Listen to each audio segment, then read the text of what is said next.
ulit? Siyempre masaya, lalo na pang 7th gold ko na to sa buong SEA Games career ko. So, super happy ako na dagdagan yung gold collections ko for Team Philippines. How different is this one from the others? Kasi medyo yung may team aspect ng competition mo today.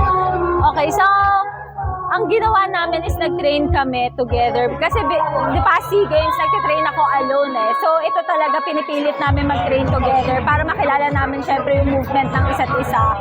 And syempre nakaka-help rin yun as a for team competition. If you're used to competing against each other, paano yung dynamic na ngayon you have to work together? Actually, nakakagulat kasi hindi ako sanay sa ganitong relay. Kasi in the past SEA Games, like nung sinabi ko, na puro individual yung races ko and nagte-train ako alone. Ito, kailangan ko talaga mag-work with them. Lahat ng ginagawa nila, kailangan ginagawa ko rin. So, teamwork talaga siya, team effort. How about tomorrow, duathlon? Yes. That's team also? Or Yes, team ulit. yung thoughts mo dun sa chances mo ulit to win another gold? Syempre, high hopes tayo as always.